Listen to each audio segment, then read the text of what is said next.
Report, Master Wizard. Treasure!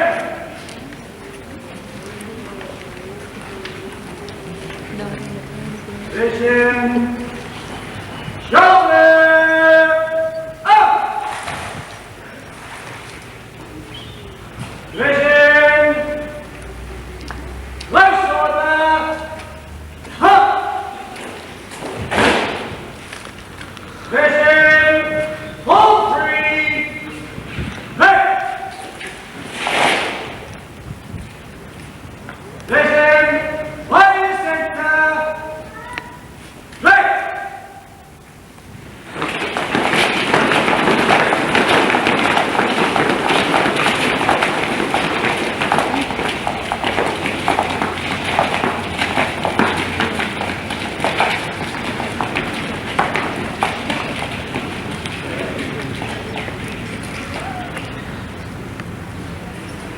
Vision. Eyes. Left. Vision. Order. Up. Vision. Technique. Eight.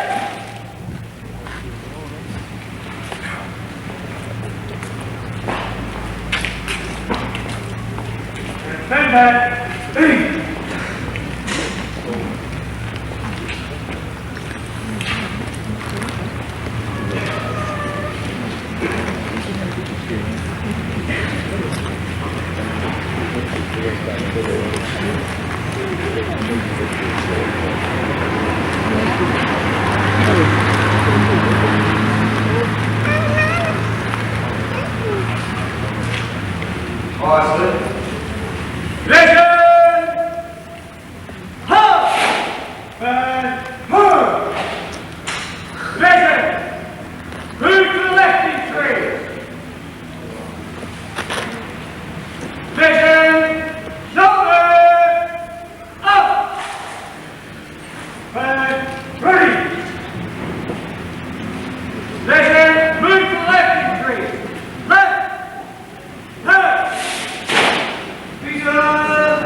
8 divisions obviously returned to the parade ground for the parade ceremony, but before we conduct that ceremony, just a couple of doors back, they joined the Navy on Monday the 7th of March.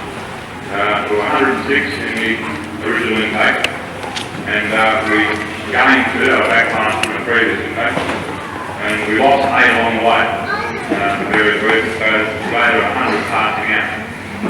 Now, each division passing out, we have 3 prizes which we grant. I'll now ask Captain Kelly to come to the dice to present the prizes. The first prize is the most important prize that each of the passing out and that is the recruit of the intake. This award on this occasion has been awarded to Recruit Grand Communicator Fulton.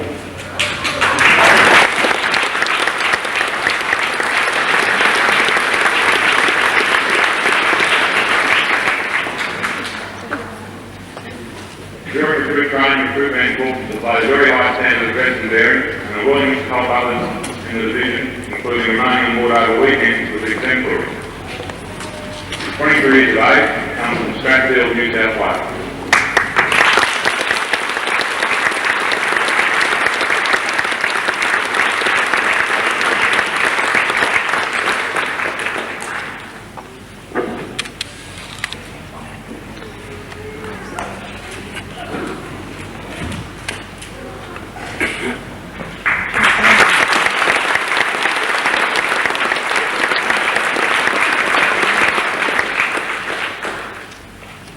Second prize is the academic prize. It's been awarded to Recruit Communicator Hoffman.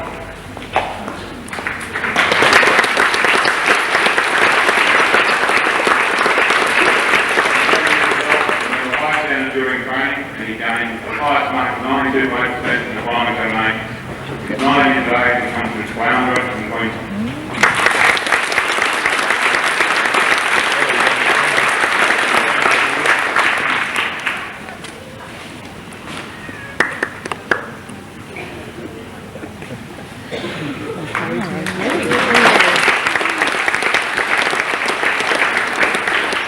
Third prize for the sports recruit of the intake has been awarded to Recruit Pine.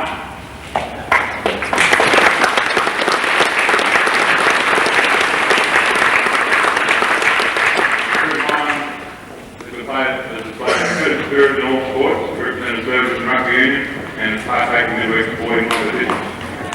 He's 9 years of age and comes from Narrow, New South Wales.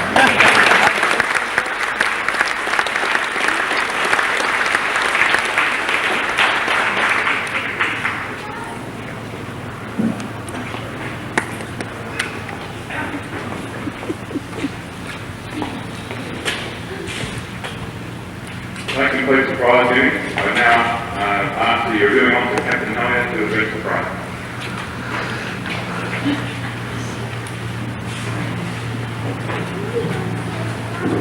Thank you, Commander. Good morning, ladies and gentlemen, and welcome to HMAS Cerberus. Thank you for attending this passing out ceremony, GE42 Waller Division. Last Friday, we had the Governor General visiting us and reviewing ceremonial division from about 8 o'clock in the morning. We looked out at the sky and decided that it was going to be kind to us and went ahead with an outdoor parade.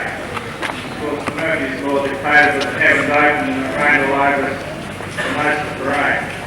We weren't about to make a parade today, but of course, the Lord keeps us checking and there's a beautiful sunshine today for us. We like to go out there late in the community. And for many, the most important phase of training commences with special courses next week. So I ask that you, parents and friends, continue to give your support as it can make a difference between average and superior performance, and perhaps for some, passing or failing. I now wish to address some specific remarks to the graduating division, the men and women of General HMAS 42. First of all, congratulations on your achievement of passing out of the recruit school. Your second step up the ladder of many steps I hope you take in your noble career. might remember back 10 weeks ago when I addressed you as new entrants in the Southern Cross Cinema. And I wondered then how many of you would make it. As the OIC indicated earlier, we're very pleased to see 100 out of 108 graduating. That's a very high percentage success rate. Not only have you made it, but I believe on the advice of the curriculum staff that as a division you have all done very well. Afterwards at lunch, the Governor-General personally commented to me on the high standard of the drill, dressing and bearing, and indicated that he felt you were the best on parade. Brave indeed. Now a few words about your category training. It's most important that you continue the high level of performance that you've already indicated at this stage. In general, your category course will be an even bigger challenge to you to recruit schools, although that may seem difficult to conceive at the moment. The Navy and indeed Australia needs and demands that high performance of you. When you take your place in the ships of the Australian fleet during the course of the next 12 months, you will play an important part in the overall efficiency and fighting capability of the ship. A chain is only as strong as its weakest link. The warship is only as good as her crew allow her to be. So it is most important that you strive to do your best and prepare yourselves as best you can for your employment as sailors around the sea.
Tonight sailing across the Indian Ocean towards the Middle East. About 200 friends and families of the West Australian crewmen lined the Garden Island dockside for a subdued but certainly tearful farewell.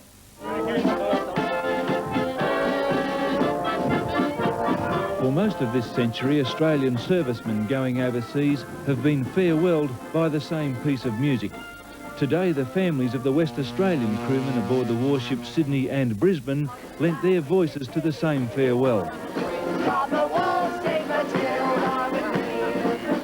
From this family, the message was clear and well understood by helicopter pilot Phil Smith from Rockingham. Despite his efforts to keep his mum smiling, she couldn't hold back the tears or the pride. He's a big boy. You proud of him? Sure is. Yeah, I sure am. He's an Aussie, isn't he? Yeah. Proud of them all, yeah. What about his bearded mate standing next to him? Oh, well, he's a bit of a rascal, I think. Waving the black undies. You'll be looking forward to him coming home. Oh, yeah, I wish it was now. I wish it was now. Don't think they should be there. Really don't think they should be there. As both warships got underway, there was increasing concern over Iraq's plan to increase the number of troops in Kuwait, and an admission that early next month, Australia will have 5 warships in the Gulf at the same time.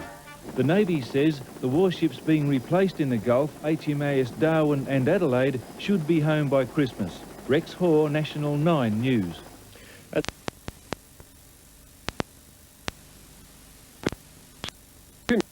All of that, so an armed boarding party was sent in, US Marines dropping onto the tanker's deck, securing the area while a giant twin-bladed Chinook slid into position, offloading the main force. Joined later by Australian sailors, they spread through the tanker, rounding up her crew and searching for banned goods. Ironically, after 5 hours of searching, nothing was found, and the Amaria was allowed to resume. War continues in the Middle East. In Parliament today, he confirmed a new combat role for Australia's warships and announced the deployment of 2 more medical teams. By the time he walked into Parliament, the Prime Minister's plan had won the overwhelming support of his own party and the opposition. As expected, our warships will move from the relative safety of blockade duty in the Gulf of Oman to join an American carrier force in the danger zone near Kuwait. Should conflict break out, naval forces in the Gulf could face a serious threat, particularly from Iraqi aircraft. The role of our ships will be help to defend against that threat. It will be a hazardous role. So hazardous, in fact, that Mr. Hawke spelt out the potential implications. Should it come to conflict, Australians may be involved in combat for the first time in nearly 20 years. The Prime Minister also announced that more medical units will be sent to the Gulf. They'll be based on Allied hospital ships. The United Nations decision to sanction war, if necessary, was only taken because all other measures against Iraq have failed. That it is therefore timely to send an even clearer signal that Iraq must leave Kuwait. The Prime Minister is so concerned about the events that could take place in January that he's postponed a planned trip to Europe. And his announcement today have won the endorsement of the opposition. Sometimes the indication of an unmistakable intention to use force is the best means of ensuring that such force is not used. The Prime Minister told Parliament he was deeply concerned about the 30 Australian hostages still in Iraq, but he could offer no new measures for their freedom. The only way to ensure the release of all our hostages is to resolve the crisis. And the only way to resolve the crisis is to press Iraq to withdraw from Kuwait. The strain of planning what could be the first Australian commitment to war since Vietnam is obviously beginning to tell.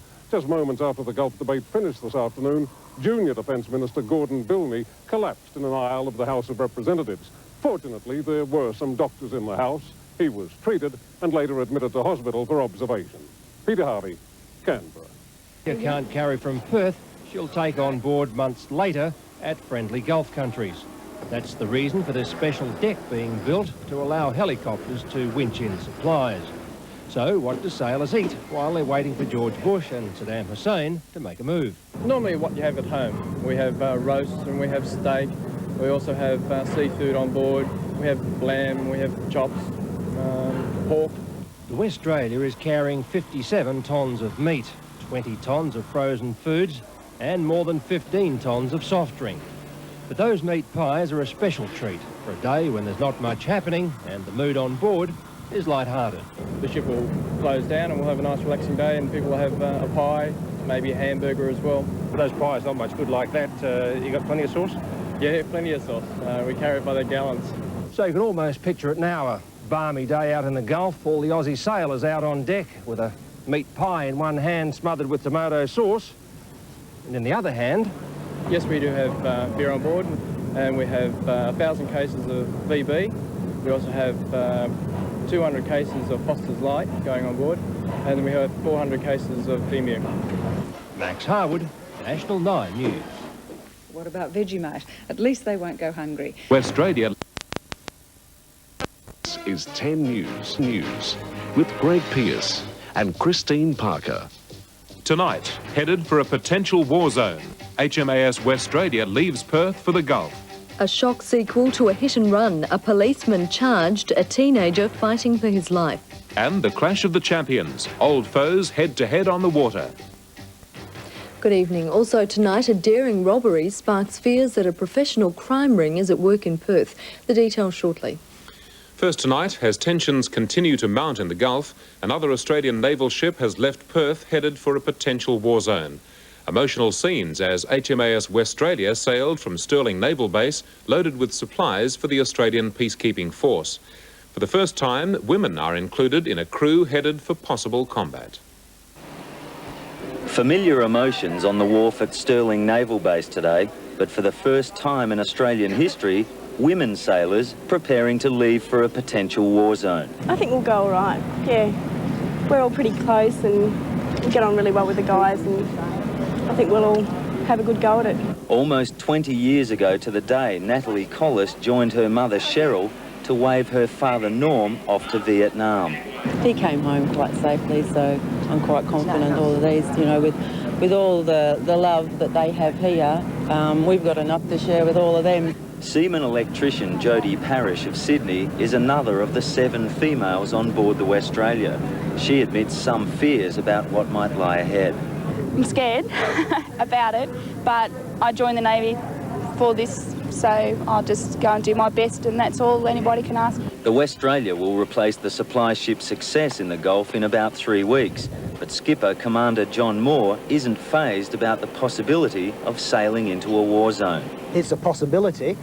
Equally so, by the time we get there, it might all be over.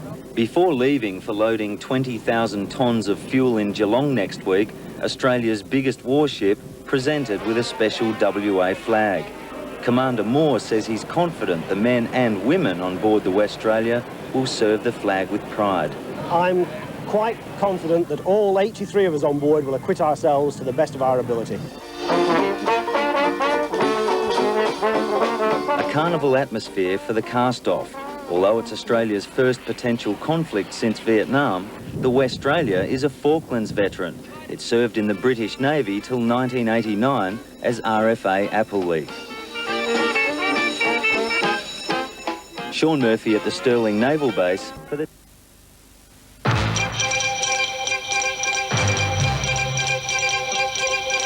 This is National 9 News. Tonight, Saddam Hussein visits his troops in the desert amid renewed hopes for talks. 7 women among our latest crew of sailors heading for the Gulf. And a Perth jeweller locked in his own strong room. The first group of Australian women has set sail for the Middle East, and as the deadline for Iraq to get out of Kuwait draws nearer, they could be sailing into a war zone. The 7 women are all crew members of the supply ship HMAS Westralia, which left Garden Island today.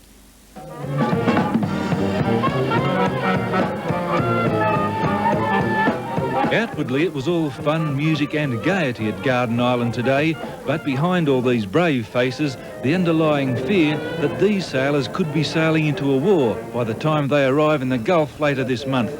21-year-old Natalie Collis from Hamilton Hill was just a baby 20 years ago today when her father left Australia to serve in Vietnam. Now she's following in her father's footsteps, and she admits she is scared. I think a little bit, but I have faith in our Navy, so I reckon they'll protect us. Grandparents Vi and Horace Dixon never thought that one day they might be sending one of their girls off to war. Never ever dreamed. It just seems like it's happening to somebody else, not us. It's pretty dramatic. The biggest ship in the Royal Australian Navy, HMAS Westralia, has seen war before, only 9 years ago with the British Navy in the Falklands. Of the 83 crew aboard, 7 are women, and they're a little apprehensive about the growing threat of war in the Middle East.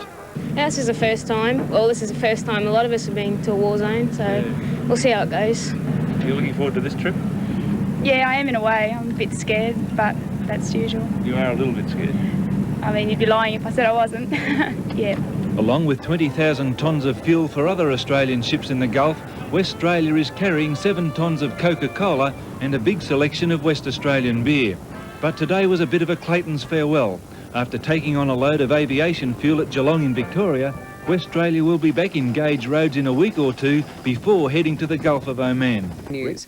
The 6th Gulf-bound Australian naval vessel left Coburn Sound today, heading for the war zone. The Westralia will reach the Gulf after the January the 15 deadline, but first it will call at Geelong to take on aviation fuel. On board are the first Australian female sailors to do a tour of duty in a combat zone. HMAS Westralia is to relieve HMAS Success as a support ship for Australia's Gulf Task Force. She'll arrive soon after the January 15 deadline, and the crew is expecting the worst. Irrespective of what we sail into up there, I think there's a certain amount of apprehension on board, and it would be wrong to say there wasn't.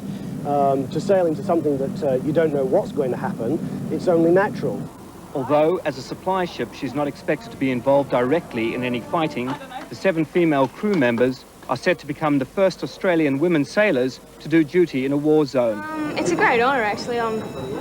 It's not the first time that I've sailed on a warship. Earlier this year we were on Success before she sailed for the Gulf. I think it's an honour for everyone on the ship to be going to such an area. The Rands, 2 officers and 5 sailors, say that apart from having their own quarters, they get no special treatment.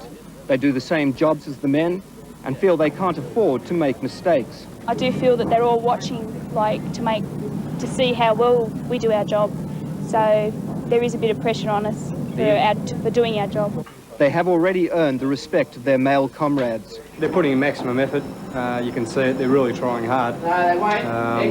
Probably a bit harder for them being on board than what it is for a male member because they're new to sea, but yeah, they're putting in a good effort. Ship Commander John Moore does not hold with the old sailors' belief that it's unlucky to have a female aboard a ship. When I was first informed that we were going to get females in the crew, I addressed the ship's company and I told those of them that really didn't see a future for women at sea had become dinosaurs and they really ought to leave because women are here now and women are here to stay. HMAS Westralia will pick up aviation fuel in Geelong before heading for the Gulf. Australian Navy HMAS Westralia today was loaded with 20,000 tonnes of supplies to replenish the warships Sydney and Brisbane already in the Gulf. She will relieve HMAS Success, which has been in the Gulf for the past 5 months. She's the first ship to leave WA facing what is now a very real possibility of war, and the first Australian ship to carry women into a war zone. 7 of them amongst 76 men. They're good as long as you pull your weight. They're happy, you know, they'll help you as much as they can. They're a good bunch of people on the ship. Westralia is expected to arrive in the Gulf about 1 week after the January 15th deadline. Whether they'll be sailing straight into an active war zone is in the back of everyone's mind. I'm scared about it, but I joined the Navy for this, so I'll just go and do my best, and that's all anybody can ask me to do. But as loved ones said goodbye, there was an even stronger fear than that of the unknown. The possibility this might be a last farewell. You are my hero, and I love you. You'll be sailing across the sea. I will always be thinking of you.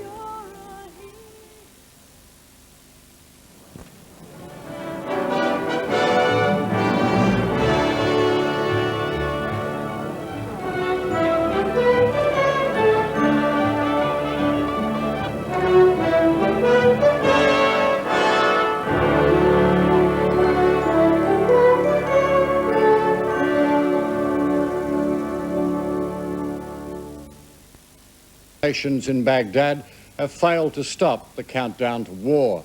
After meeting with the UN chief, Perez de Cuellar, Saddam Hussein told his people the time for surrender had gone forever. Senor Perez de Cuellar may be the head of the United Nations, but in Baghdad he was treated like most others who want to see Saddam. He waited and he waited. The hours passed. The meeting eventually went ahead. It lasted 2 hours. Afterwards, a less than encouraging quote from Mr. Perez de Cuellar.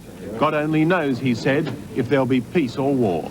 Everybody wants peace, and everybody wants to act in good faith in order to find a peaceful solution to the problem. If you believe in God, only God knows. If you don't believe, only I don't know who knows. Saddam has little time for the UN leader, believing he's a puppet of the Americans. Because of that snub from Saddam, earlier he had time to meet with Yasser Arafat, PLO chairman. Peace needs time and patience. As Saddam was heard on radio saying withdrawal from Kuwait was out of the question, Mr. de Cuellar flew out to Paris. The UN leader apparently has had no success. Now the last of the last chances could lie with the Europeans. About the same time, US Secretary of State James Baker was back in Britain after a weekend bolstering support among the Arab nations. He'd heard of Mr. de Cuellar's unsuccessful mission. Mr. Baker's message had not changed. January the 15th is a serious deadline. It is a real deadline. No longer, it seems, are they talking about if there's a conflict. Now it's a matter of when. So the message for the British Prime Minister tonight is, as far as the Americans are concerned, all diplomatic avenues are now closed off. Robert Penfold, National 9 News, London. And with that UN deadline now just 43 hours away, our Australian forces in the Gulf are preparing for battle, confident that they can outgun any Iraqi attack. If war breaks out, the 700 sailors on board our 3 ships in the danger zone will become frontline targets. Action stations, hands to action stations. We have Iraqi fighter ground attack aircraft. It's become a way of life for the 700 sailors on board our warships, hours of preparing for an attack that could come at any moment. Squeeze the trigger!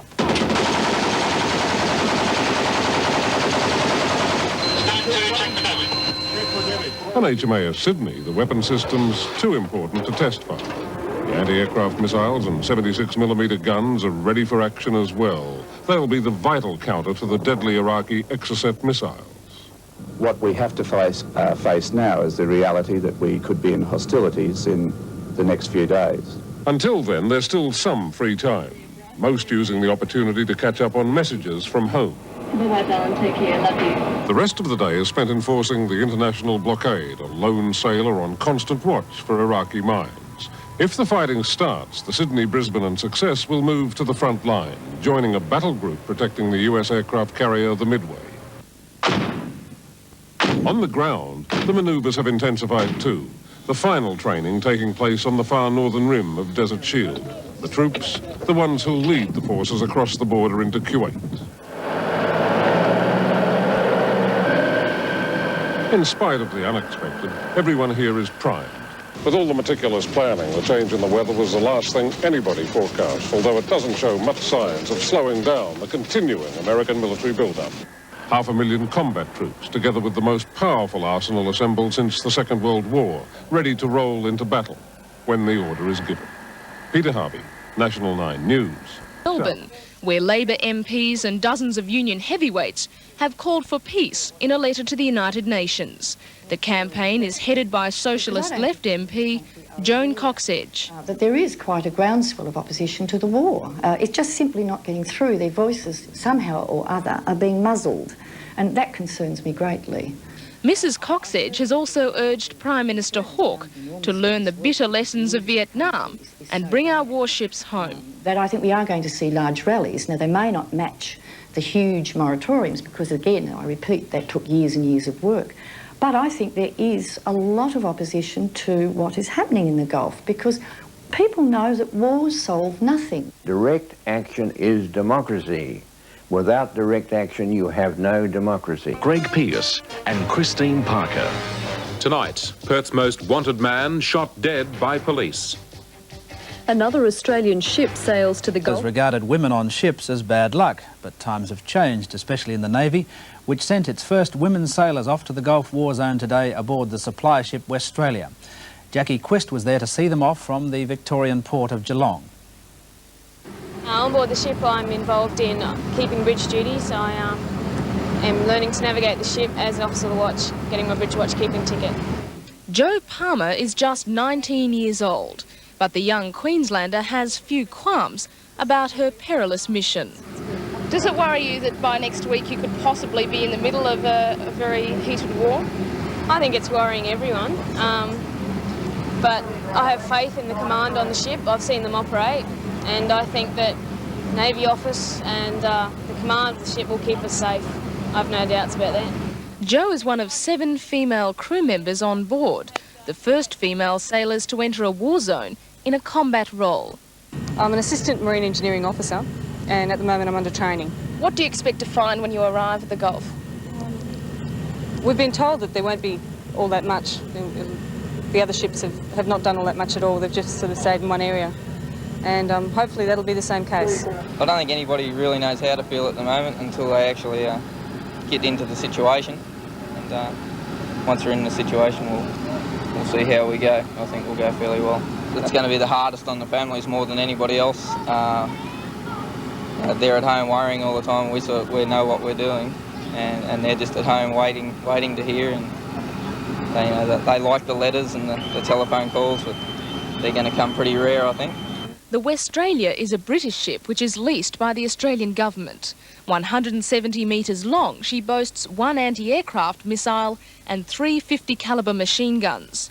Once she reaches the Gulf, the Westralia will be positioned back from the front line, where it will be well protected, as the supply ship is a likely target. Their task is to provide replenishment service to our ships up in the Gulf and to the Allied ships, and that is the main job they'll be required to do, is to fuel other ships at sea.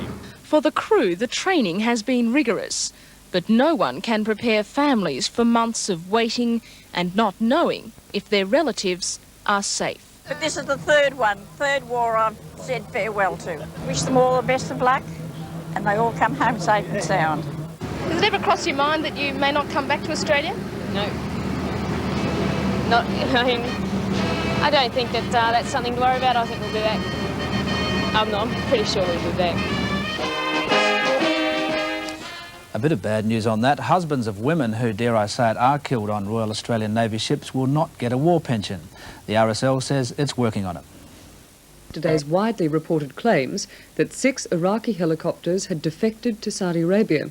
The Saudi authorities, who apparently supplied the information, now deny it, and the Pentagon admits it may not have happened.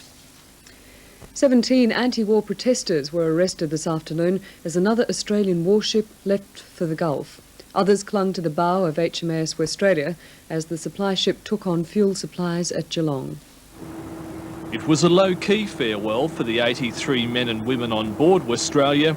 Despite the usual naval ban and assurances from politicians, the families left behind could find little dockside cheer. My father and 7 brothers from the First War, my father, husband and 2 brothers from the Second War, now my grandson.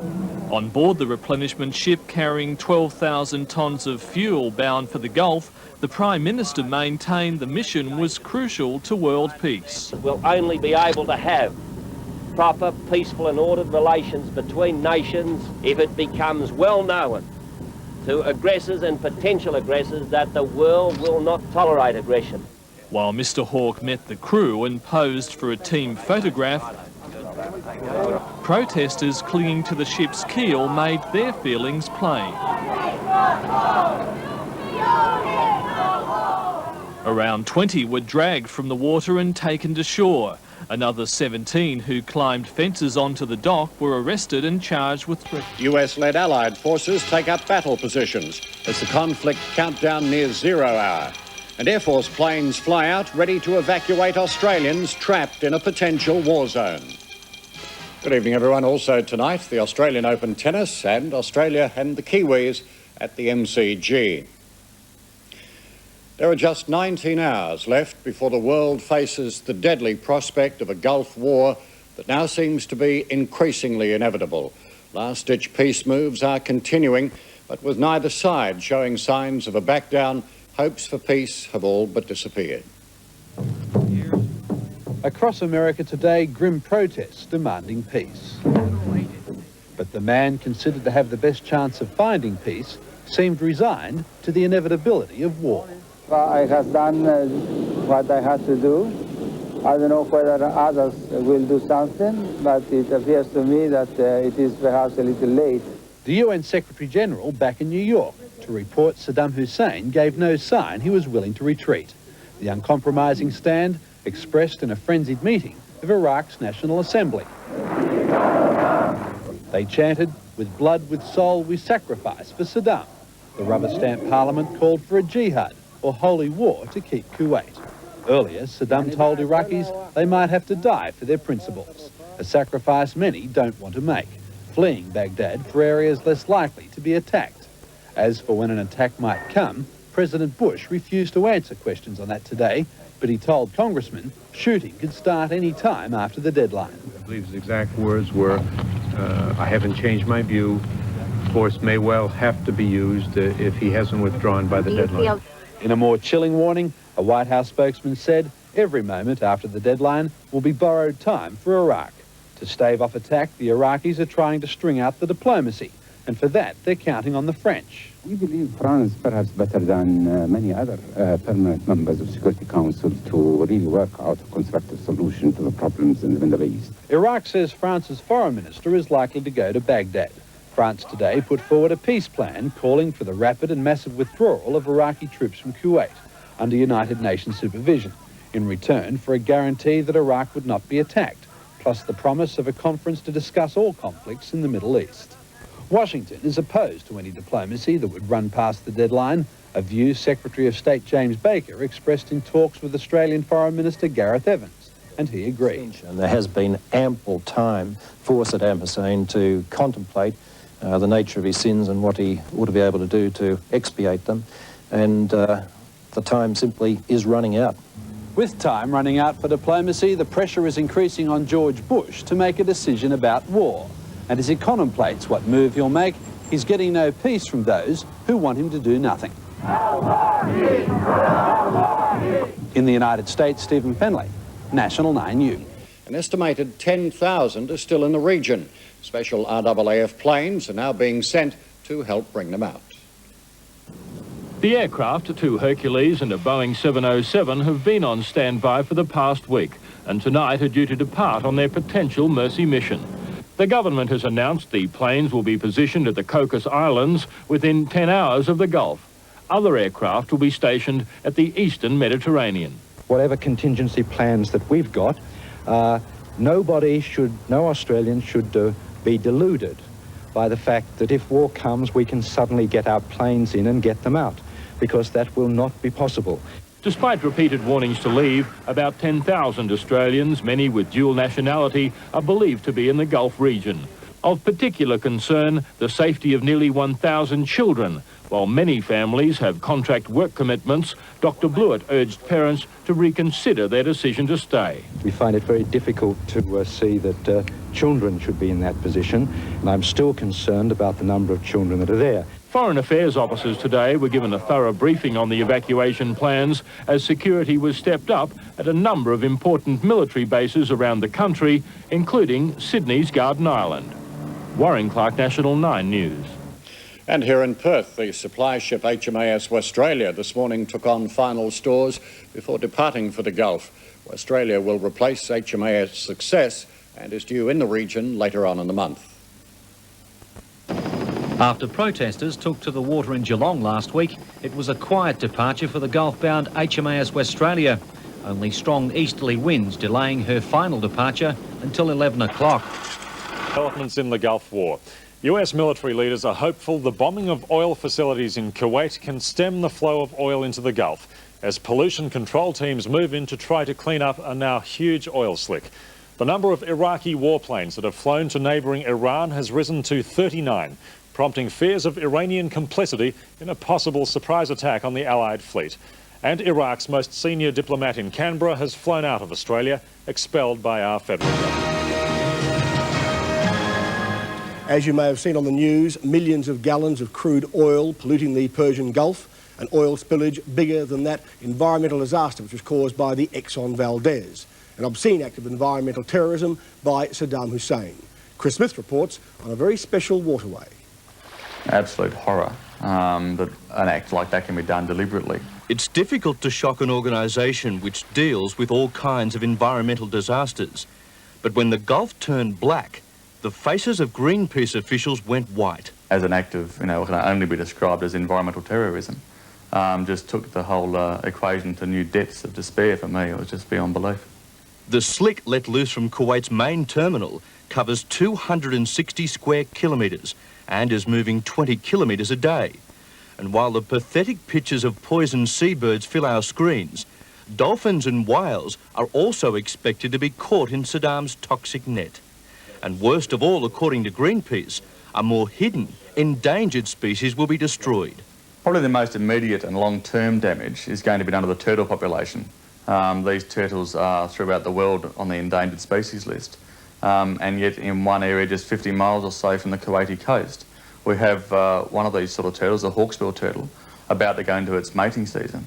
Now that whole mating season could be destroyed, and we have a whole variety of very important marine life and bird life in that area that is now under immediate threat. So one of the worst predictions I've heard is between 1 and 2 million birds could be wiped out by the oil spill. The Persian Gulf is surrounded by desert. Is it just another waterway, or does it have special qualities? Well, it's very special, and that's the, I think, a fact that people don't quite understand, is we're not talking about desert on the land and desert in the sea. We're talking about an area with coral reefs, important seagrass areas, a whole variety, as I said, of turtles, of important migrating seabirds. I mean, it's a very rich area, and it's already been threatened, of course, by previous oil spills during the Iran-Iraq war. So it's in a delicate state. So potentially catastrophic is this spill that US forces took time off fighting Iraq to combat the new enemy. Missiles hit manifold sites at the leaking Kuwaiti oil terminal in an effort to sever the pipes of flowing oil. But not even the world's military might is assured of victory here. I'm certainly not an expert, and I am not guaranteeing anybody that this fire is going to go out. All I'm showing you is what we have done to date to try and use our military power to solve this very, very difficult problem. And I'm trying to show you that we try to do it in such a way that we're not out there destroying the entire economy of Kuwait by doing it. I think that we've been successful, but only time is going to tell. General Norman Schwarzkopf claims that a fire from one of the leaking outlets was diminishing, evidence that the bombing has worked. But a greater fear is that Saddam Hussein will make good another threat, to burn all Kuwait's oil. If that happens, then you're talking about threatening the food supplies for 1 billion people. So we could see starvation on a huge scale, as well as, of course, the attendant environmental damage that would be done through that whole region by disrupting the weather patterns. Meanwhile, peace activists who've been calling for conciliation with Saddam must be thinking again. Even Greenpeace admits it's now impossible to negotiate with this madman. The world's largest oil slick ever. Australian geologist Dr. Jeff Miller spent more than 2 years studying marine animals on board the Sydney, on board the Brisbane, and to a lesser extent on board the Westralia, have now been away from their loved ones for 3 months. Their families do not know exactly where they are or how much danger they are in. On Australia Day weekend 1991, we recorded some messages from home. Tonight, these messages are on their way to the Middle East.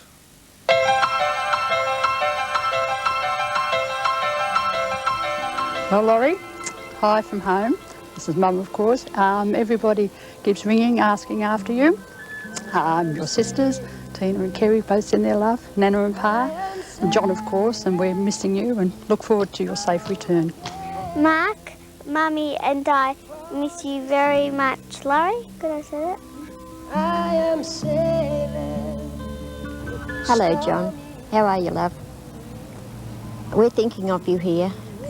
We're praying that everything will be soon resolved and you'll be home soon. Brett and Mike, they all said to say hello, and they're coming down to see us every night and keeping watch on us so we won't get into any harm. We all love you and we miss you.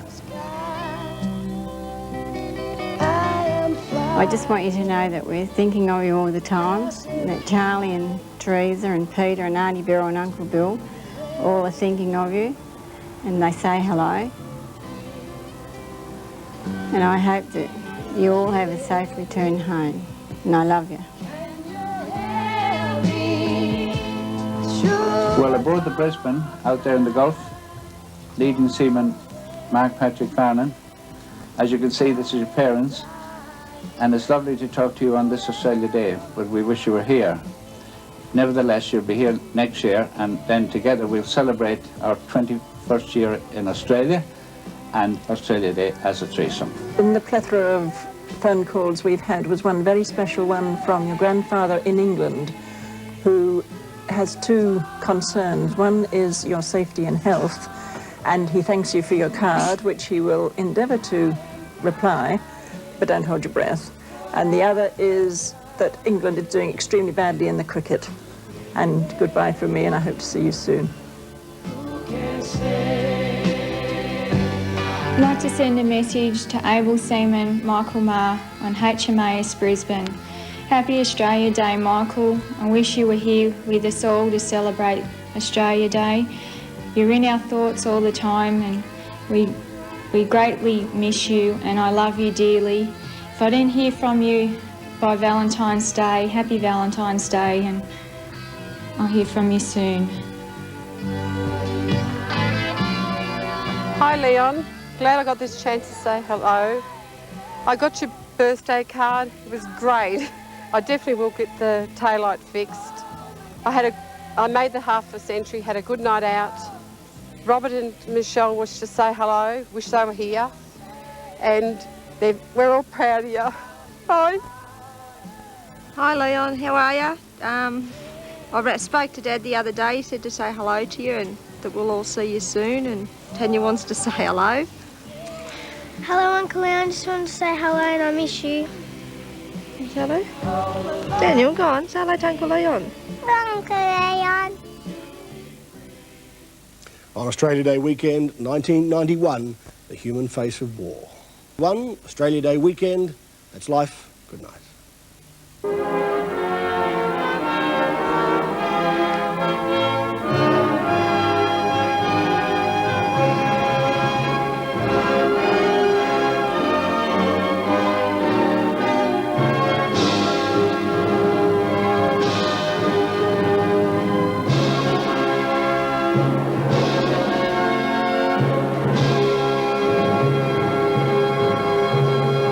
Several days on assignment with the servicemen, Chris Adams is speaking with us from Dubai.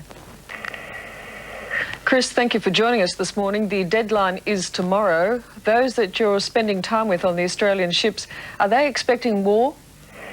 Yes, I believe so. I think now that most of our Australian sailors believe that a conflict of some sort is inevitable. I think over the last couple of weeks, the question has not been will it happen, it's simply been when will it happen.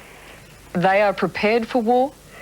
Absolutely. The ships are in fine fighting shape. They've been training heavily on the way over here, and while they're up in the Gulf at the moment, their state of preparedness is very good. They're keen. They don't want to fight a war, but they're here to do a job, and if it has to be done, they'll do it. I was going to ask you about the mood. The men you're in contact with feeling that this is a job to be done, or are they a little fearful? Well, they have a way of describing it as 99% boredom and 1% pure terror. I don't think they're gung-ho in the sense that that's often used. I think they're apprehensive. They're very aware of the realities of the situation, the seriousness of the situation they're in. And as I said, if they have to do that job, then they'll do it, and I believe they'll do it well. We're seeing vision of them preparing. Obviously, their day-to-day routine is one of preparation. Absolutely, and preparedness is the be-all and end-all. If it turns into a fight up there, then it'll be the best man who'll win, and the best man is the man who's prepared best. They've been training heavily on the way out here with damage control exercises, with their weapons equipment, and they're ready for it if it comes. And what are their instructions? Are you aware of what they're being told? I think they're in the same position as us. They're learning and adapting to each day as it happens. There are no firm instructions in a situation like this. No one is quite sure what Saddam Hussein is going to do. I believe many of our military people, our sailors here in the Gulf, believe that he may even launch a preemptive strike. He may hit the streets of Beirut and the other areas around this part of the world with terrorist activity. No one quite knows, and so they have to be in a position to be flexible enough to adapt to whatever does happen. You're aware, as I understand it, of Iraqi jets taunting American warships. Obviously, they've not come near the Australian jet. They put up several flights of aircraft a couple of days ago and have been doing so over the past few days, flying out from Iraq, getting within a certain distance and then pulling back again. No one quite knows what this is about, but there's been a steady build-up of this sort of activity. So far, it's led to nothing, and of course, everybody's hoping it doesn't lead to anything. That certainly makes a lot of people nervous, I'm sure. Oh yes, very much so. And when you see that happen, and you see the Australian reaction to it, you are suddenly thrust into the middle of the drama these men are living. It's not a pleasant situation to be in when something like that is out of your hands, except the only thing you can do is to be prepared for it. Just before we go, Chris, Australian journalists have been refused permission to stay on board ships. How do you feel about that? I'm not aware that that's the situation. If that has happened, I don't know about it. The people that we met while we were on the ships were gracious to us. They helped us. We had to look after ourselves to an extent, in that we had to be prepared to look after our own gas mask equipment. We had to know how to use it. We had to be prepared to look after ourselves if the worst came to the worst. I'm not aware that people have been refused on board. We've just been there for the last couple of days. All right, well, I understand the beard has had to go, and this is going to be shocking news for the family, but we hope that you stay safe. The world braces for war as the Gulf deadline expires. Thousands rally in Baghdad, echoing Saddam Hussein's defiance, and the US warns an attack will come sooner rather than later. Good evening, everyone. Also tonight, more bad news here at home for our state government. But we begin in the Middle East, where the countdown for peace ended 5 hours ago, and now there's a countdown to war. America has reportedly moved 24 of its B-52 bombers to a forward base in the Gulf, repositioned 2 of their giant aircraft carriers, and have started jamming. People have come out in favour of using military force in the Gulf. In a National 9 News phone poll today on the question, should military force be used to make Iraq leave Kuwait, we received over 15,000 calls in only 5 hours, with 9,300 people saying yes, while 6,134 said no. And also in Perth, the deadline came and went, but with barely a ripple. For most, 1 o'clock in the afternoon was just the hottest part of the day, never mind the rising heat over in the Gulf. It was hard to imagine that the world was on the brink of war. A hot summer's day in Perth brought people flocking to the beaches just like any other. The difference today, they all had the same thing on their minds. I'm just pretty scared about it all. I don't understand a lot of it. I'm glad I'm 39 years old and my son's 7. Life went on in Perth, but the looming Gulf War overshadowed many of the day's activities. It's ironic that here we are at this pool teaching our children how to swim while the world's on the brink of war. Anyone who wasn't concerned would be an idiot, wouldn't they? And a sobering view from a man who recently quit the US military. I think it's going to be a mess when it happens. It's not going to be as short as they're hoping. Others had their own ideas. Say a fortnight. I think people should be praying for peace. Some people, though, preferred to prepare for the worst. Hello, Pell Surplus Stores. No, I'm afraid we sold out of gas masks. Yeah, we sold out at 5 o'clock last night. Gas masks have suddenly been in demand, although supplies are limited. This store sold out, but they had no more than a few dozen anyway, and new supplies, about 100 of them, are due next week. Not that they're likely to be needed, according to Gary Foley at the Weather Bureau. So the chances of chemicals actually coming across to this area would be very, very small. Unfortunately, the chances of war happening are now much, much greater. People now realise there's little short of a miracle can stop the military machine swinging into action. I think Australia has to go in, and I think America's doing the right thing. And I think if we don't, we'll have another Hitler on our hands. I don't think that we can stand back and let Hussein sort of dictate what happens over there. Maybe we should just slip When the floodgates have been opened to a Gulf war, today's weather here in Perth couldn't have been more dramatic. As the day broke, an eerie sky was waiting, brought on by a solar eclipse. When the sun cleared, it began pushing the temperature towards the mid-30s. Then at lunchtime, in came the lightning and thunder, and down came the rain on a sweltering, muggy city. On top of that, an ominous break in National 9 News' Gulf coverage from a lightning strike which caused a blackout just minutes after the Gulf deadline expired. I say gas and you go. Okay. Lightning was also proving a handful for sweltering firefighters. One bolt sparked this fire in Maylands and another just missed. Bricklayer Stephen Kretschmer was almost in the firing line. I seen this bolt of lightning come straight down, hit the tree over there. And about 5 seconds after that, all you seen was this smoke coming through. It's incredible. And about 5 minutes after that, there was one about 100 metres up the road. Just missed it, only just. Less serious, but still keeping firefighters on the run, the storm was setting off false alarms in city buildings. Max Harwood.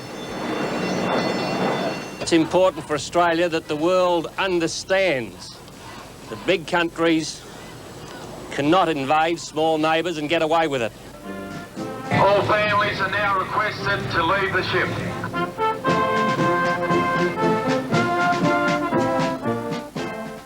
And you leave with the best wishes of all Australians. Bon voyage. Iraq 16th. Let's end with 5-year-old Tom Sullivan with his father, Australian composer Peter Sullivan. Of people going by, I see friends shaking hands, saying, "How do you do?" They're really saying, "I love you."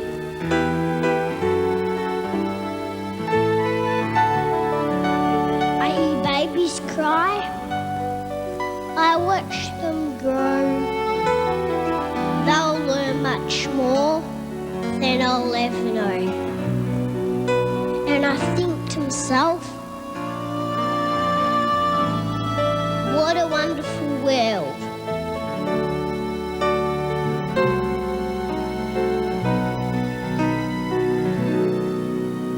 Yes, I think to myself, what a wonderful world. Sure is. Hi, Mum.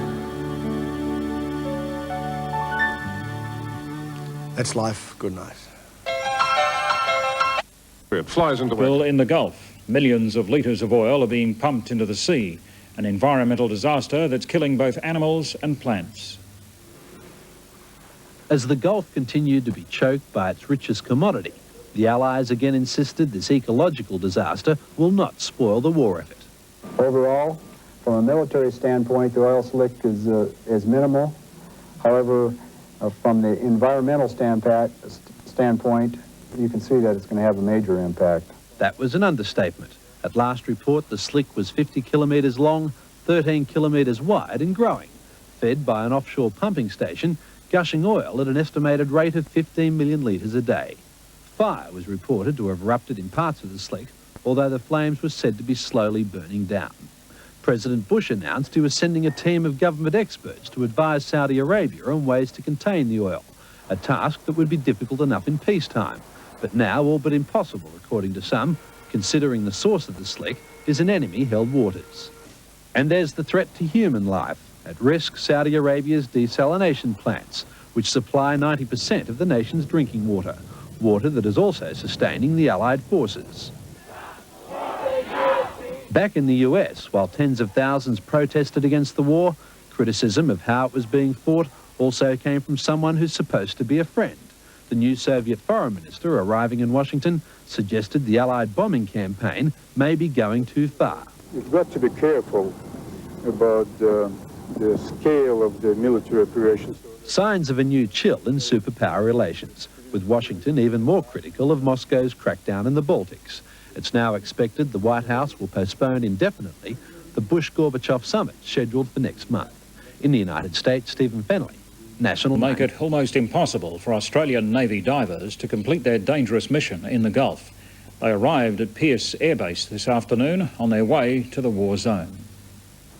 The diving team is among the fittest and most well-trained group of specialists our Navy can produce. Some have spent up to 10 years learning and practicing the techniques of laying and removing high explosives underwater.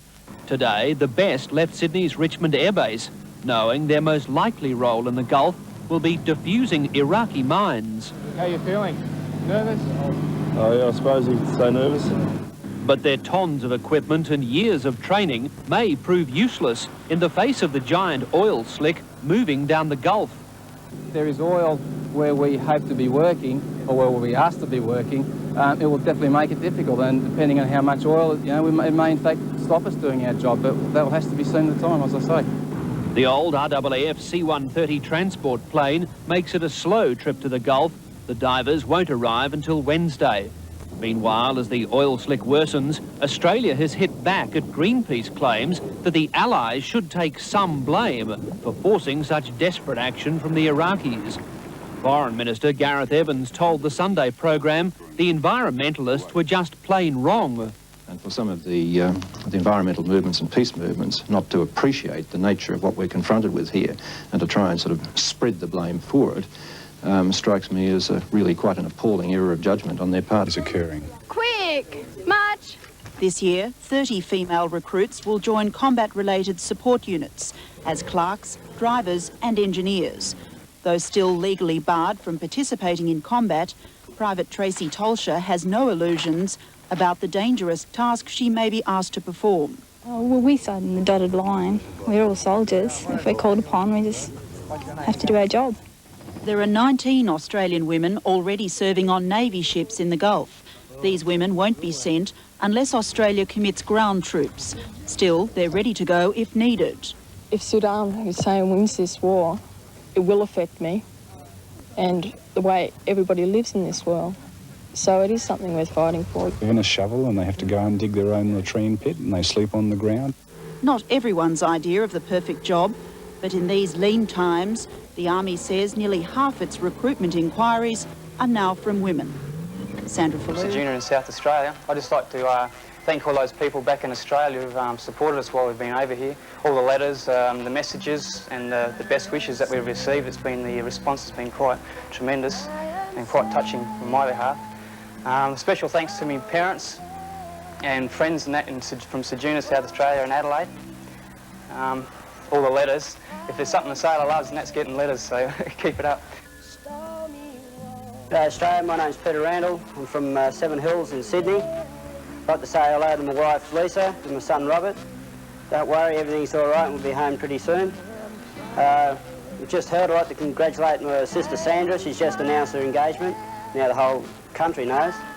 I'm sure that your fiancé will meet with the approval of the whole family. I'd like to say hello to my mum and dad up in Tanulba Bay in New South Wales. I'd like to thank all of them for their support. Mother, we'd also like to thank all of Australia for the letters and the support. And that knock what we're doing, I think you should think again. It's been a pretty hard slog up here. Everyone has done their best. And I'd like to again thank everyone for their support. Hi, my name's Justin Philpott from Sydney. I'd like to say good day to Australia, Mum and Dad in Sydney.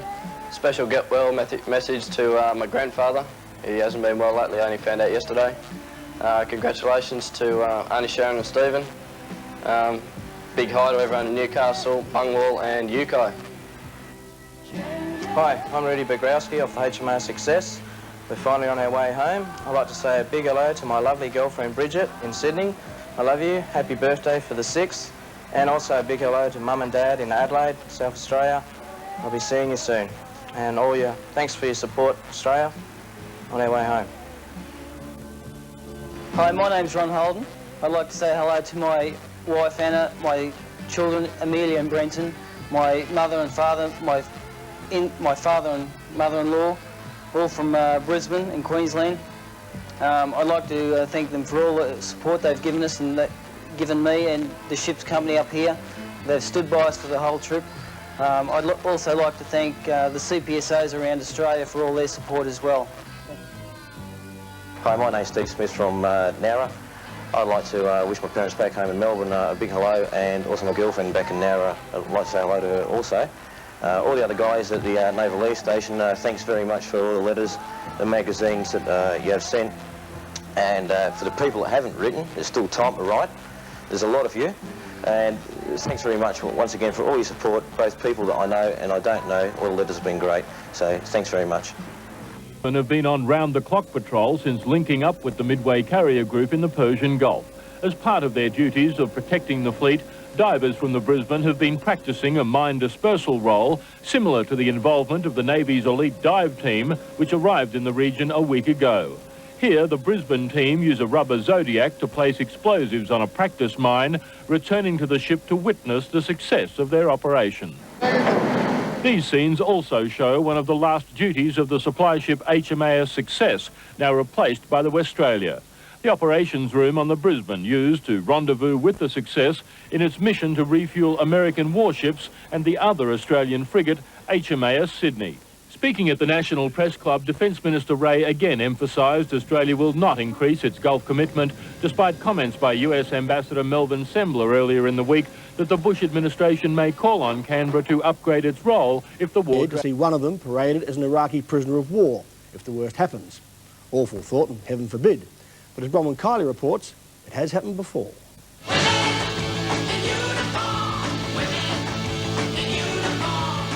Women have been in uniforms for decades, but only recently have they been wearing them in war zones. There's 28,000 women here already, and they're doing all sorts of jobs. Armed women in combat may be controversial, but they're here to stay. The controversy gained new fuel with the first reported American woman taken prisoner in the Gulf. Melissa Rathbone-Neely's capture caused an outcry, but she's far from the first woman POW. My heart bleeds for her. Just bleeds for her.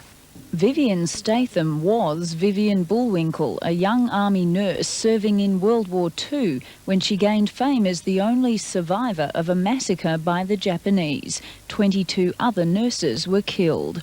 Vivian, now 75, was held as a prisoner of war for 3.5 years. You were reduced to doing the lowliest of things, from, emptying latrines in order to keep some sort of hygiene in the camp, to digging your friends' graves.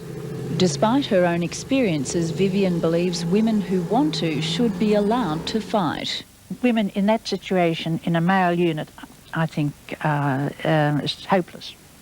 But I think if they want to go to the front, they want to do fighting, get them into a unit of their own with their own women officers, and I think they'd give a very good account of themselves. Fighting a winning battle on Australia's food front are the Land Army girls, who line up at Griffith, New South Wales, to infiltrate through the local farms. Once the only army women could join was the one that stayed at home. Their front lines were factories and fields, their ammunition was their toil. These women are the first in Australia to join combat-related units. It's not the closest to the front line, but much closer than they've been before. I think it's not so much us getting used to them, it's them getting used to us. They've never had to work with females for a lot of these guys out here. I think it's great. It gives us an opportunity to broaden our career prospects and come out and do something that's really real army stuff. But there are still restrictions. In the Navy, all ships are open to women, but not submarines. Army women are not allowed into the armoured, artillery, infantry or combat engineers, and Air Force women can't fly fighter planes. The rules have been hard on ambitious women wanting to climb the ladder. Promotion comes easier on the field than in an office. At Lieutenant Colonel Di Harris is one of the Australian Army's highest-ranking women. The greater number of the senior officers would generally come from a combat background, because if you look at the basic role of the Army, which is to fight wars, then you've got to have people who have had experience and training in that primary role. Despite policy, war doesn't always follow the rules. In past conflicts and now in the Gulf, women have seen action. A combat-related duty can suddenly become a frontline role. Australia has 19 women there, 7 aboard the Westralia. They could be our first armed forces women to take combat roles. The other 12 are working on hospital ships. Most agree it will be a long, long time before Australia deliberately sends women in as frontline troops. But if Australia ever does, there are women prepared to go. It doesn't worry me in the slightest. If I knew I had been worried about being killed, I wouldn't have signed to join the Army anyway. You can understand why women in the armed forces, why they get annoyed when people refer to our boys overseas. As you can see, we're both well, and I don't want you to worry about us. Your mum and dad and all the family's looking after us well, so don't worry about us at all. Concentrate on keeping yourself safe and coming back to us soon. We both love you and miss you very, very much, and can't wait till you're back home again with a special reunion. And we'll see you again soon. And take care of the rest of the guys as well. Bring everybody home. This is to my husband, Leading Seaman Swan on HMAS Australia. Hi Michael, happy Valentine's Day. You know I love you and miss you very much. This baby of yours is getting bigger and I'm getting fatter, but we're both doing okay. Please come home safely and in time if you can. Okay, this is for Lieutenant Commander Craig Bates on HMAS Australia. Hello sweetheart, we've been given the opportunity to send you a visual message for Valentine's Day, so here I am. As you can see, I'm well and happy, but keeping really busy. Tara and Sean couldn't be here today because they're at school, but they would want me to send you some hugs and kisses. We're all missing you very much and look forward to seeing you when you get home. I've got a bottle of champagne in the fridge that's got your name on it. See you soon. This is to my husband, Chief Petty Officer Maxwell. He's a diver, clearance diver in the Gulf. Hi Max, we really miss you. We wish you a home. We're doing really well. Kids are really fine. We hope you're well and we hope you're safe. And we'll make up for Valentine's Day when you get home. And I've written you a little poem, and you're not allowed to laugh at it. So I'm just going to read it out to you. Roses are red, violets are blue. You know I'll always be true. Close to home or far away, my love for you will never stray. Your heart is with mine. I can't wait till they beat in time. My love for you will never die, but your absence makes me cry. We miss you heaps, honey, but we love you and we're doing fine. Just look after yourself and just keep safe and well and happy. Nathan wants to say something to you. Say something to Daddy. What? Say something to Daddy. What? What are you going to tell Daddy? What are you going to say to Daddy? Love him. You love him? Yeah. Wave to Daddy. Where's he gone? Daddy's in the little camera there. You wave to Daddy. Wave. We love you heaps. Come home soon. And speaking of families, because of the Gulf War, we've been sending messages from home to the front and messages from sailors at the front to their families back home. Here are some more from loved ones at home.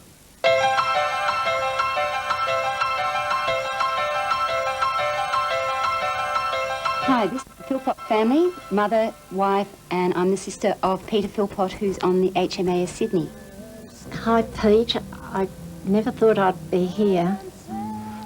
I just want to say I love you very much and I'm very proud of you. And I'm saying those Hail Marys to bring you home safely. Hi, darling. Well, I didn't think I'd ever get an opportunity like this, sitting here talking to you. I'm very proud of you doing your part over there in the Gulf. I love you very much and miss you very much. I hope you come home safe and soon to us all. The pregnancy is going very well, even starting to show now. Hi, Pete. Dad and the boys and Ellen and Marie and all the girls send their love. Pete's hoping that you're practicing your drums because we're going to have a jam session when you get back to Melbourne. I love you, my little brother, and I can't wait for you to get home. Hi, Marcus. This is Dad here. And Chumpy, we're here to have a chat with you today. The Hinch program's down here today. Just to let you know that we love you, we miss you terribly, wish you a home. Mum can't be here because she's working, as you know, and Rachel's at school. Your papas send you their love, and all your aunties and uncles do too. And just let you know that we all love you and we can't wait for you to get home. Hi, Joyce. This is to Jason Burns, leading seaman on the Brisbane. Missed you yesterday, celebrated your birthday with Leonie and announced a big bottle of champagne. Thoroughly enjoyed ourselves. Thought of you often. All at work send their help and love. Not their help, but their love. And best wishes. Plenty of other support from everybody else around. Happy 21st, Jason. Everybody sends their love, like Dean and Andrew and everybody. Happy birthday, great Jace. Happy 21st. Auntie Glenn and Bob and all the family up at Lakes Entrance send their love. All the family in Sunshine send their love, and all my love, and come home soon. This is for Judy Gibson on board the HMAS Sydney. We love you and we wish you and can't wait till you get home. Samantha couldn't be here today. She had to start work early, but she said to give you all the love and best wishes, and she can't wait till you get home either, son. How you going, Bogdan? You like my new haircut? Better get home soon. Dad's near stuff the car. Try surf skiing when you get back. We're missing you, love you and all that. And hurry up and get home. Hi Gareth, this message is to you, my son, who's on board the Westralia. I know that you're the only meteorologist on board, so now everybody knows. We really miss you, and it was your birthday on Australia Day, and we really think that it was great over here, but we really felt for you over there, and we wish that you were with us, but we know that you're doing a very important job where you are. So I just hope that you come home safely, and we all love you, and we all send our very best regards and wishes. And Lorna and Eddie, as you know, are getting married in March, and they're going to really miss you not being here, but we'll send you the videotape of the wedding when it comes through. In the meantime, Godspeed you home safely, and we all love you very much here. And those messages will be sent off to the sailors in the Gulf. On Tuesday, February the 19th, 1991. 24 hours of diplomatic activity in which the Soviet Union desperately tried to engineer a peaceful solution. The final order was given by President George Bush, who made a televised address once his generals confirmed the attack was underway. 9:30 p.m. Washington time, the ground war already several hours old, George Bush returned to the White House from Camp David to explain to the nation why he ordered the attack. Chief in his justification, Iraq's scorched earth strategy and the execution of civilians. Yesterday, what we have seen is a redoubling of Saddam Hussein's efforts to destroy completely Kuwait and its people. I have therefore directed General Norman Schwarzkopf, in conjunction with coalition forces, to use all forces available, including ground forces, to eject the Iraqi army from Kuwait. The president spoke for just 3 minutes, taking no questions. I ask only that all of you stop what you were doing and say a prayer for all the coalition forces, and especially for our men and women in uniform, who this very moment are risking their lives for their country and for all of us. May God bless and protect each and every one of them, and may God bless the United States of America. Warships may become involved in the amphibious assault on Kuwait, but so far they've not been in the action. He spoke this afternoon in Canberra. Conflict, these are momentous and they are tragic times. The Prime Minister was in sombre mood, but after 24 hours of almost constant briefings on the final and ultimately futile attempts to avoid a ground war, Mr Hawke said Australia was solid in its support of the Allied onslaught. That there is now no alternative but to take this last and most serious step. We share that belief and we will support those operations with our task force as best we can. For the moment, our warships are not directly involved, but Mr Hawke warns that could quickly change. As those operations develop, our task group may deploy further north in the Gulf, where they could face higher risks from mines and other Iraqi action. And he confirmed our divers are on standby to clear mines from the path of any amphibious assault. Mr Hawke spoke with President Bush at 10 o'clock this morning, a 15-minute conversation which left the Prime Minister convinced there was no alternative to the ground war, and importantly, that the Soviet Union would stand by that decision. There is no perception that they are going to try and split the coalition. And there's political unity in this country as well. Opposition leader John Hewson says the ground offensive... Basra cheered as tank shells blasted through a large portrait of their leader during demonstrations. Reports say an Iraqi tank fired 3 or 4 shells through the portrait, while the crowd chanted anti-Saddam slogans. Meantime, 2 days after the fighting has stopped, graphic pictures have emerged from Kuwait of the terrible cost of the war on both sides. They were the bully boys of Kuwait, murdering, raping at will, but when the real fight started, Saddam's army fled in panic, literally tripping over each other trying to get out. However, their escape route, north of Kuwait City, became clogged. In their mad rush north, the Iraqis became sitting ducks for the Allied helicopters, but when the choppers didn't pick them off, the Iraqis ended up killing each other. In the panic, in the darkness, one vehicle after another rammed each other, and this is the result, a 60-kilometre-long road accident. One can only imagine what it must have been like here on Tuesday as the Allied fighter planes dropped cluster bombs on this, the simplest of targets. It looked like the Iraqis were pointing their guns in one direction and the U.S. had come up from behind them possibly. They didn't even know they'd been hit. Tanks and bodies everywhere. Here too is the proof that this was no fighting army. They tried to get out in thousands of stolen cars and trucks. They even stole Kuwait's ambulances and fire engines. Today, 3 days on, the only sign of life, engines still running. Utter carnage. Things just totally destroyed. It's, like I say, it brings it home to you what war's all about. It's total devastation. It's not very nice to see, but it's war. And when they fled, they took the television sets, the clothing and just about anything else that wasn't screwed down in Kuwait with them. I mean, they were taking anything that seemed to be of value. It's amazing. It really is. These guys were raping this country. In addition to being fairly incompetent, they were thieves as well as murderers. In the end, the multi-million-dollar tanks, the artillery, the humble family cars, they were all obliterated. We saw many charred bodies. Most have been given mass burials. The number killed in this one-sided battle can't even be calculated. The Kuwaitis drove out to see this vast killing ground today, but there was little sympathy for the victims. I think they got what they deserve. You mentioned to me they were animal, but they were not animal. This is an insult to think that they are animal. They are something I cannot explain, not a human being.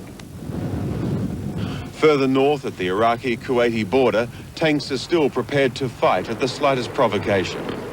Not far from here, the generals from both sides will meet to discuss the ceasefire and beyond. The Iraqis will come back to witness their own destruction, the oil wells that burn night and day, sabotaged by Saddam's messages. According to one respected French newspaper, Saddam has inquired about seeking asylum in Algeria. To hurry his departure, the Allies will quickly return POWs. They will take the message back home that 100,000 or so are dead, that Iraq's army is smashed. Forget what Saddam says. The reality is an Iraq occupied by US forces, no longer wealthy, a country that will be forced to pay some of the $60 billion needed to rebuild Kuwait. Robert Penfold, National... Australians who've served in the Gulf during the war will be awarded a special Kuwait Service Medal. The announcement came as Prime Minister Hawke welcomed home sailors from HMAS Success. The big supply ship's welcome home started a long way out to sea, an armada of boats escorted her over the last few kilometres, out of the Southern Ocean and into the port of Adelaide. The Prime Minister helicoptered in, grabbing every hand in sight and talking of his deep pride. As the fire tugs spouted their good wishes and every ship in harbour boomed another welcome, Mr Hawke made the message official. You played a great part in pursuing a great cause.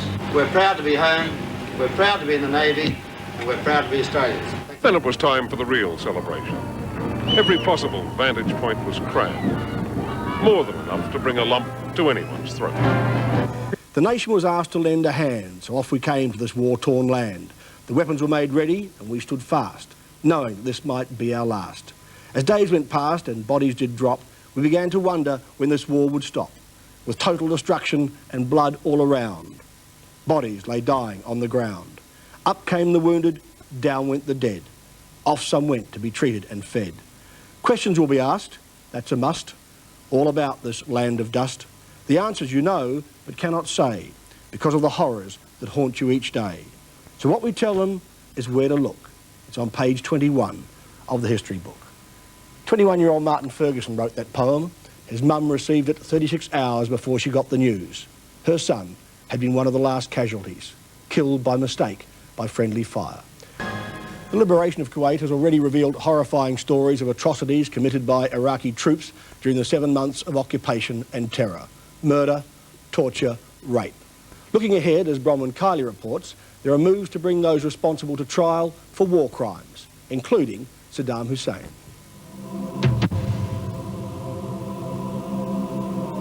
For 24 hours they hit us.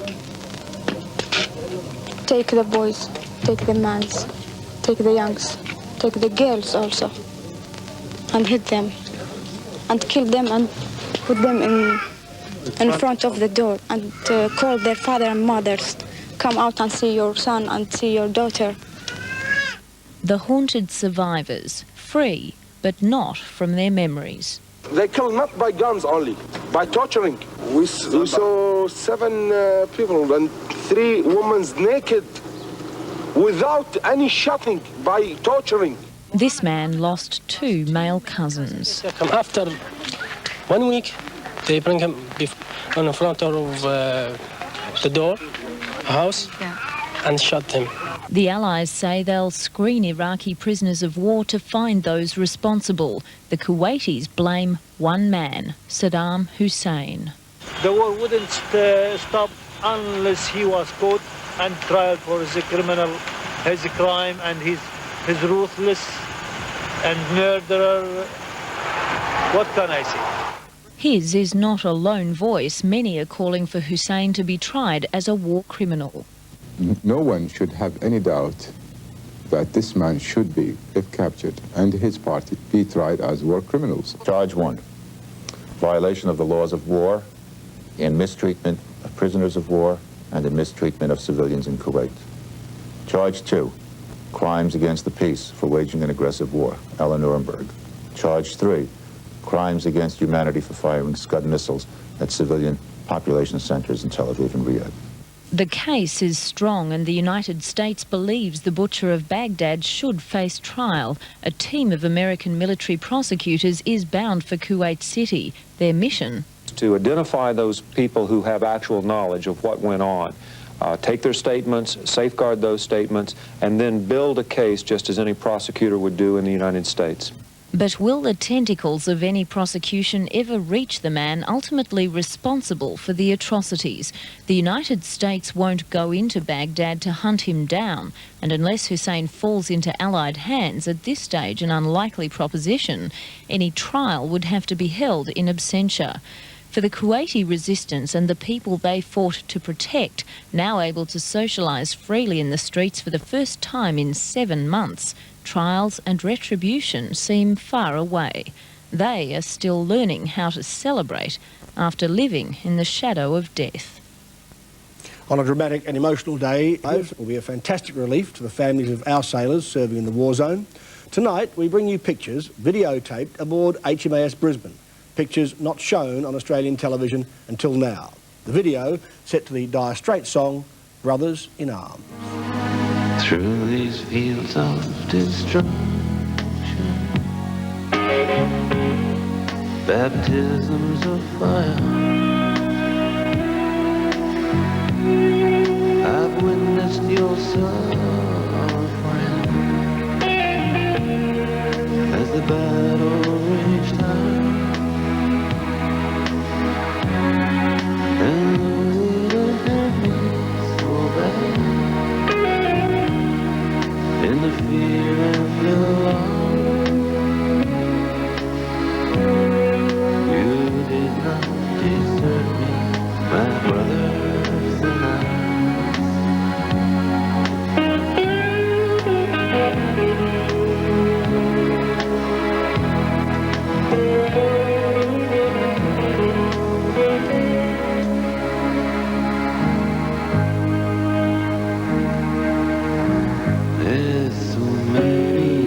Veterans will come home and there's a lot of dangerous work ahead.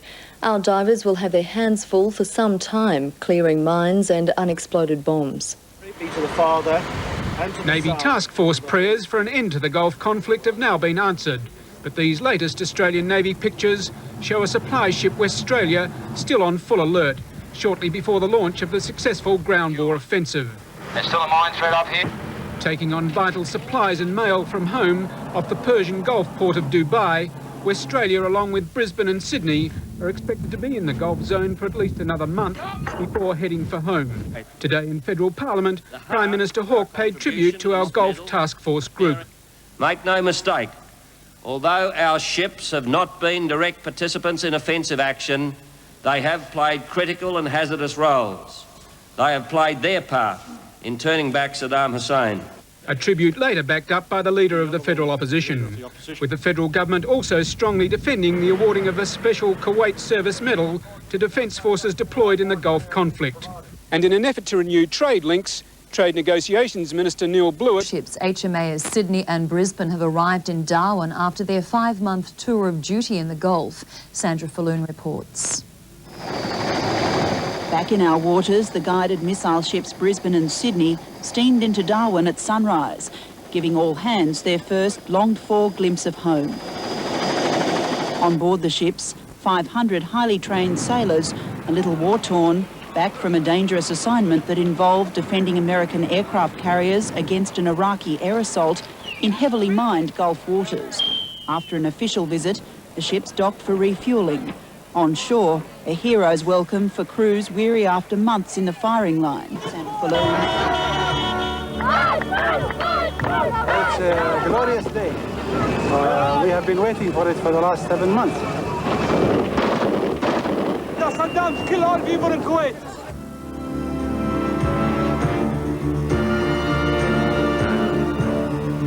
This baby was born during the crisis and has never been free until today.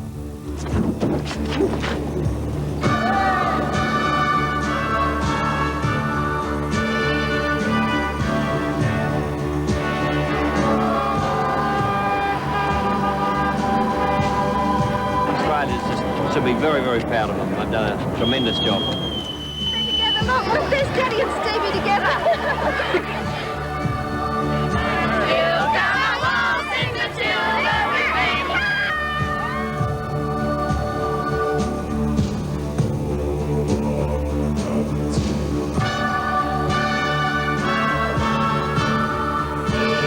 This is amazing, I couldn't believe it.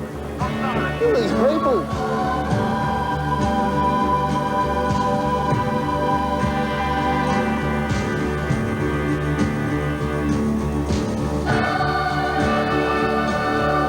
Absolutely fantastic. It's good to be home.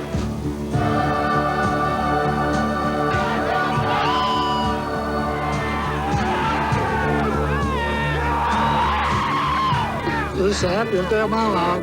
I feel great, we're going home. What are you going to do when you get there? Drink beer?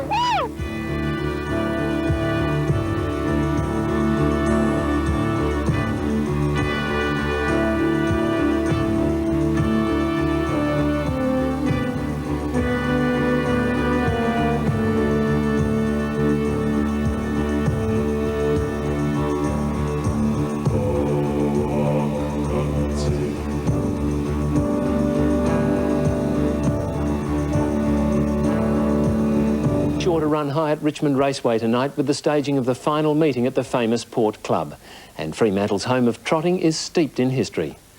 It's in full flight, about 2 yards clear. But under full pressure. Mounted and got the upper hand close to home.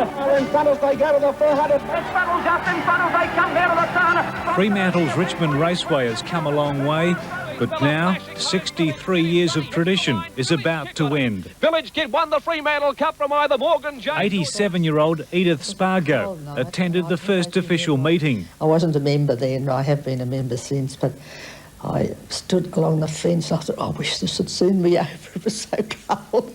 It was a program which included the 1928 Fremantle Cup, run for £140 in those days.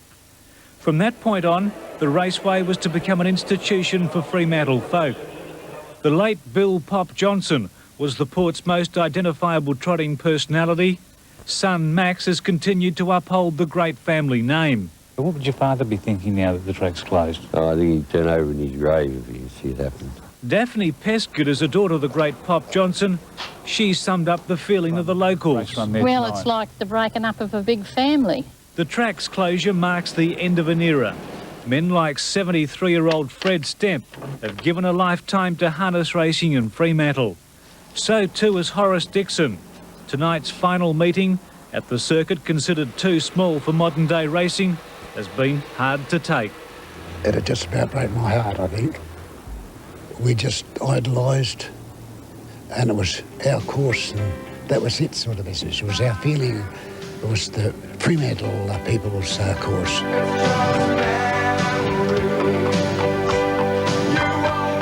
at home. The two ships, which flew the flag for Australia during those uneasy days of the Gulf War, received an emotional welcome. The crystal dawn over Moreton Bay was a world away from the greasy smoke that still hangs in the Gulf. And the sailors' reception here could scarcely have been more different to the one they faced when they left our shores almost 6 months ago. While the sailors made the most of the temporarily relaxed discipline, Brisbane came out to honour its war heroes. There was no doubting the official reception wasn't far away.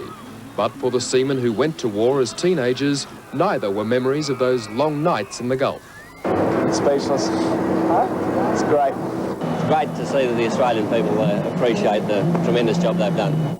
The first of the reunions straight out of Hollywood, and the crowd roared for more happy endings. Jay! And good to have you sticking with you.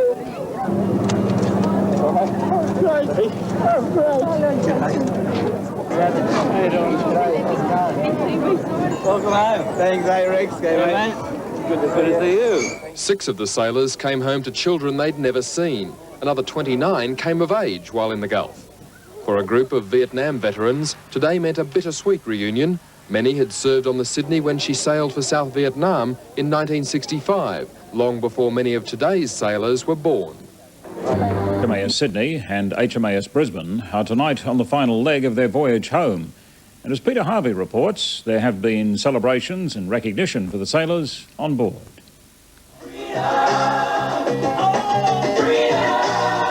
The song said it all. After 5 months away from home, the men from HMAS Brisbane and Sydney spent their first night of shore leave putting the tension of the Gulf War well and truly behind them. All our Gulf veterans have been awarded the Australian Active Service Medal, bearing the word Kuwait. The medals are still being made at the Mint in Canberra, but the green and gold ribbon is already proudly on display.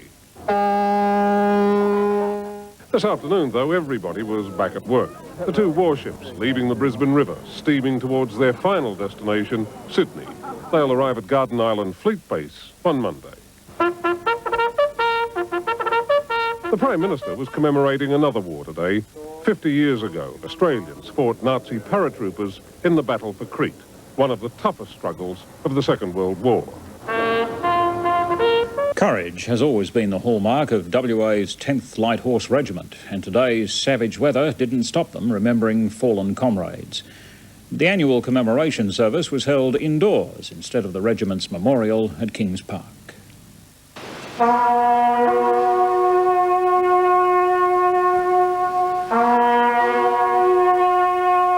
The Sunday before Anzac Day is a special day for WA's own 10th Light Horse Regiment, one of Australia's oldest and most highly decorated army units. It's also a sad day for 2 of the regiment's favourite sons. Trooper Gordon White is 100 years old this year, and the man by his side, 98-year-old Dick Hanna. These veterans are 2 of only 4 surviving members of the 10th Light Horse's Gallipoli contingent. At the going down of the sun and in the morning, we shall remember them.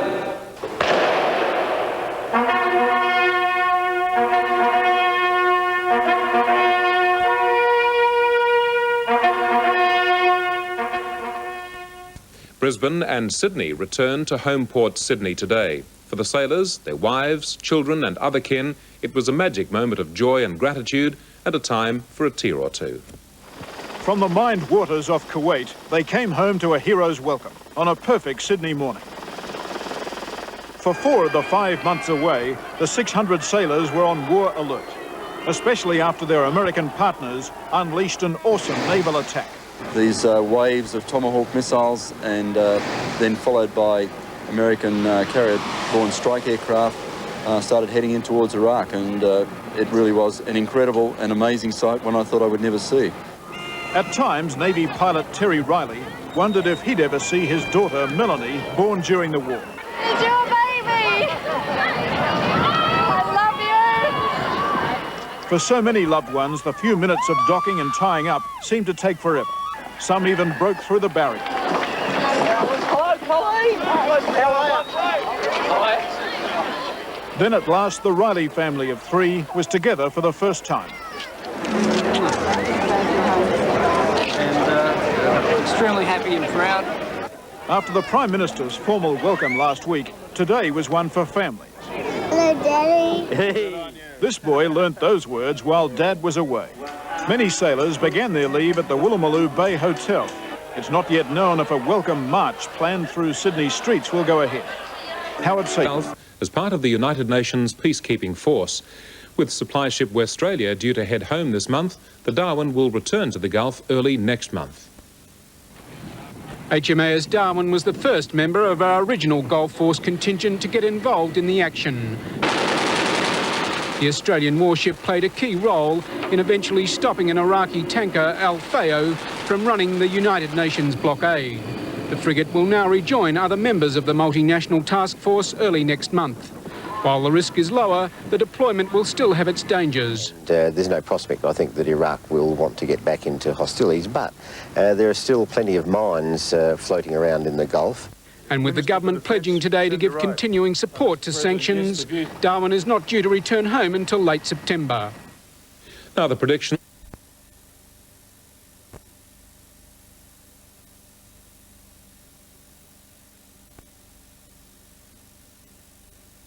And continued to pay. In fact, they underwrote a month of his time away. We're actually now paying back some of the other money that was paid, but they were very supportive and... But it's not just being supportive, they actually subsidised your husband's military service. They subsidised his time away, quite definitely. Prue Wilson was forced back to work full-time after the bank looked like foreclosing on their mortgage. Once she explained where her husband was, the bank was generous, arranging an overdraft. But she remains bitter that the government is refusing to consider covering the cost of running her husband's practice while he laid his life on the line for his country.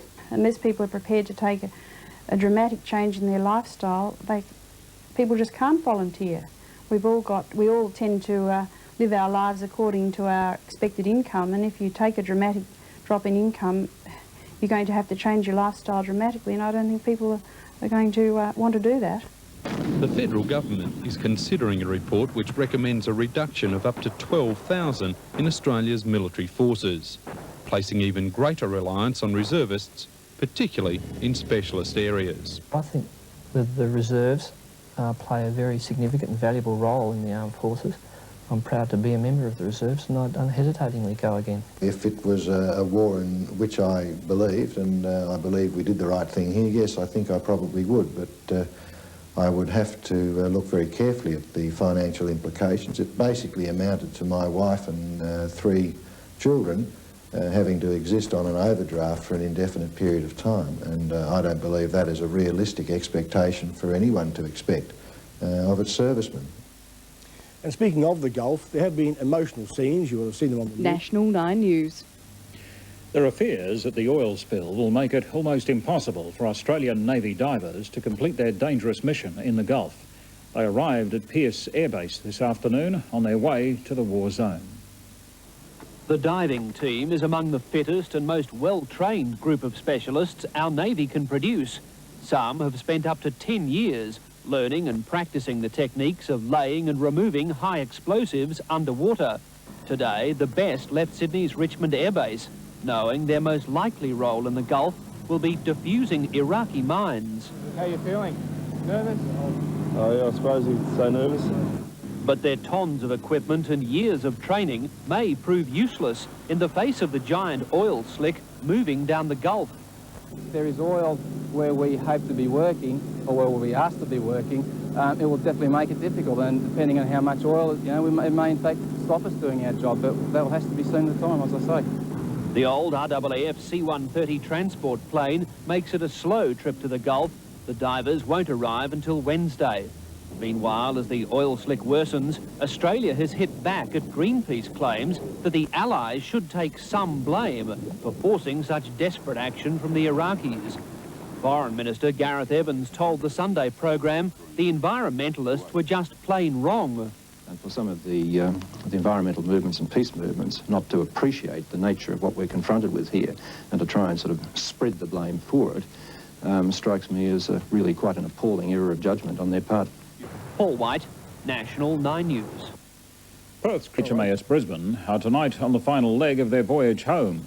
And as Peter Harvey reports, there have been celebrations and recognition for the sailors on board.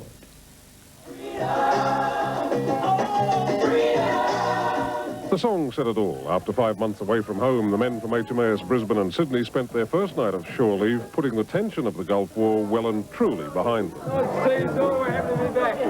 All our Gulf veterans have been awarded the Australian Active Service Medal, bearing the word Kuwait.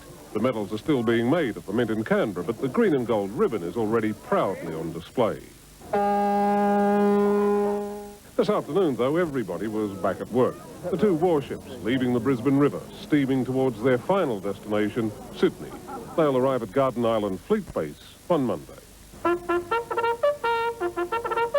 The Prime Minister was commemorating another war today.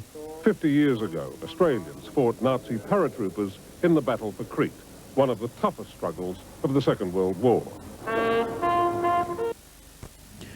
Courage has always been the hallmark of WA's 10th Light Horse Regiment, and today's savage weather didn't stop them remembering fallen comrades. The annual commemoration service was held indoors instead of the regiment's memorial at Kings Park.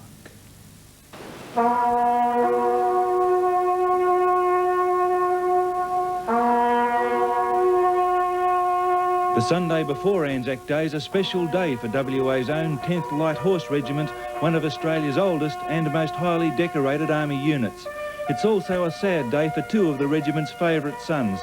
Trooper Gordon White is 100 years old this year, and the man by his side, 98-year-old Dick Hanna. These veterans are two of only 4 surviving members of the 10th Light Horse's Gallipoli contingent. At the going down of the sun and in the morning, we shall remember them.